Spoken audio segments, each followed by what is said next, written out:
Com a palavra, o vereador Ernesto Albuquerque. Boa noite a todos. Maria Alva, quando você citou Pedro Bial, eu achei que você ia falar do Big Brother 11. Impressionante, fiquei até assustado, mas eu acho que todo governo tenta barrar CPIs. Isso é até natural, a gente entende que o PSDB assim proceda, mas não concordamos. Eu vou falar daqui a pouquinho por quê. Com relação aos adiantamentos do passo municipal, aquilo que eu fiz aqui, não deu tempo na sessão passada, da gente comentar. Eu pedi em agosto os adiantamentos da Cida Leles, Helena Estela, Celso Ferreira da Silva Filho e Rogério Barquete Orreia. E vieram alguns papéis, mas incrivelmente, só vou citar aqui rapidamente, os adiantamentos feitos em nome daquela funcionária Ana Amélia Nogueira Piazza, cerca de 22 mais 4, 26 mil.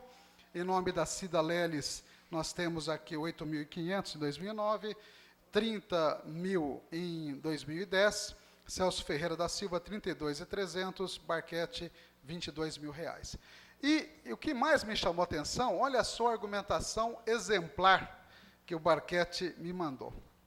Lembramos, outro sim, que o requerimento de informação, não obstante seja um instrumento hábil de fiscalização do Legislativo, não se presta a exigir cópia de documento. Só pode pedir informação, não pode pedir cópia do documento. Olha que incrível. E diz mais ainda, que eu estou pedindo de modo indiscriminado, eu estou direcionando tal. Não tem nada de discriminado. E, além do mais, colocou aqui até o decreto de emergencial, que a Varé está em estado de emergência, não sei se vocês perceberam que está em estado de emergência, né? E do Alckmin alegando que ele não pode mandar as cópias. Então, o que eu vou fazer? Está às escâncaras para eu ir. Quarta-feira, estarei lá, até estou convidando. Quem for contador e quiser ir comigo, quem tiver noção de contabilidade, vamos na prefeitura quarta de manhã, 8h30 da manhã, eu vou ligar previamente, vou na contabilidade, quero ver todos esses adiantamentos, ver o número do cheque, porque me contaram cada coisa desses cheques, desses adiantamentos, que não são brincadeira. E também, aí por extensão do Grelinha, nós vamos também dar uma olhadinha nesses adiantamentos, ou melhor, nesses pagamentos e desempenhos do Grelinha, né? Então, a gente fica impressionado que o Barquete, tão democrata como dizer que eu não posso pedir provas dos gastos desses adiantamentos, porque o requerimento que eu fiz não se presta a isso. Isso daí é uma aberração jurídica absurda. Então, estaremos lá quarta-feira, com certeza. E digo mais ainda, o Marcelo Ortega, que está aqui presente, quando eu fiz o pedido do adiantamento do seu Marcelo Ortega, o que ele botou no Facebook? Ernesto, mando já para você tudo. Quando veio a resposta, Marcelo Ortega não tem adiantamento. Não, mas não veio, está escrito aqui, ó, que não tem adiantamento do Marcelo Ortega no período 2009 a 2010 que eu solicitei. Quer dizer, eu estranhei, 2010, exatamente. Então, mas veio aqui, ó, não tem adiantamento. Está dizendo o Marcelo aqui que tem adiantamento. Então, mentiu quem mandou esse papel para mim. Ortega, por favor, mande seus adiantamentos, está dizendo que você não tem adiantamento. Fiquei até com dó de você, você está indo a pé para São Paulo, então. Com relação ao IPTU, o cidadão que veio aqui, com todo respeito, o secretário de Fazenda e também o assessor, aquele senhor que foi contratado por R$109 mil para fazer o levantamento imposto territorial, disse que não houve aumento do IPTU, houve aumento apenas do valor venal dos imóveis. Mas o dinheiro sai do bolso do contribuinte, seja o valor venal, seja aumento do IPTU. No final, é a mesma coisa. Agora, o que eu gostaria de dizer agora a respeito das empresas do Grelinha. Como muito bem disse a doutora Rosângela, a entrevista dele para a Voz do Vale é extremamente reveladora. Ele admite que ele recebe por todas aquelas empresas.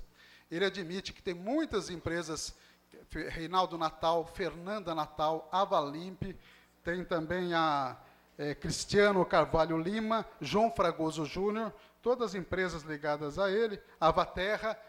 E quando o Barquete disse que foi pego de surpresa, lê do engano. Quando que eu fiz esse requerimento pedindo essas empresas?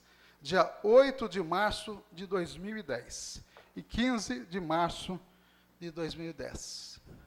E até eu tenho aqui os dados, né? Eu até queria parabenizar também a comarca, aquela página terceira página da reportagem da comarca, que mostra as 4 notas, os 4 pagamentos, melhor dizendo, 4 empenhos, eu acho que é um exemplo de bom jornalismo. Ali matou a pau.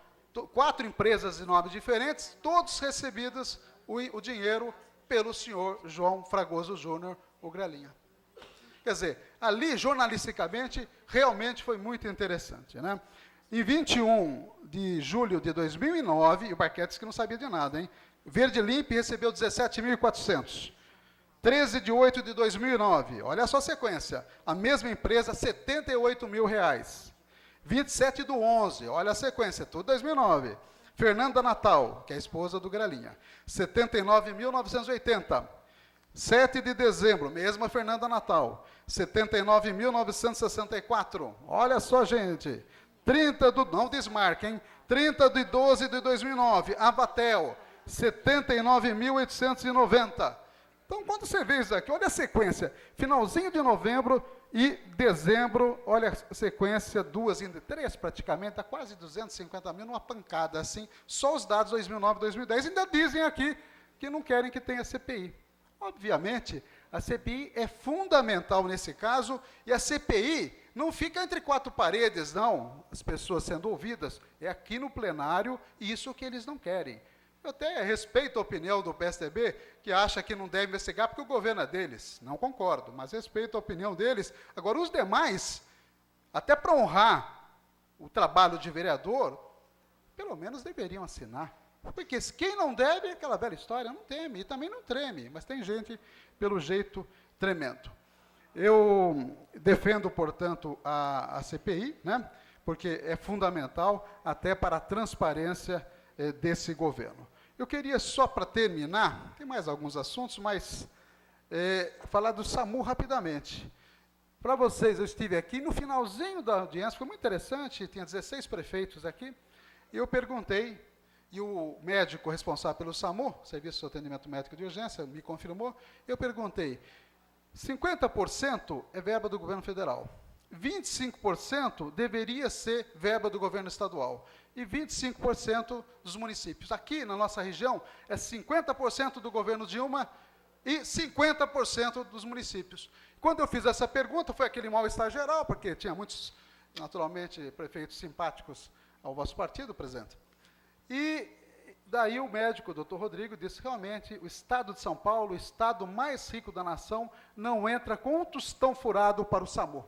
Assim como Amazonas e Rondônia. 3 estados que os governos não colaboram, e um deles, por causa do quê? Porque, naturalmente, esse partido que está no governo há quase 20 anos, né, tem lá os seus avanços, né, mas, realmente, no caso do SAMU, se nega a participar do SAMU e não contribui com 25%, que seria o papel do Estado, e sobrecarrega sobremaneira os municípios. Eu tenho certeza que a Maria Alva, embora tucana, concorda comigo, porque aí seria apenas 25% dos municípios. Aqui, inclusive, disseram aqui que é mais até que 50% que eles vão ter que arcar para poder viabilizar esse SAMU regional, que é uma grande conquista, e isso é do governo federal em parceria com os municípios. Então, por isso eu fiz questão de estar aqui prestigiando o lançamento do SAMU. Boa noite, tenham todos uma boa semana.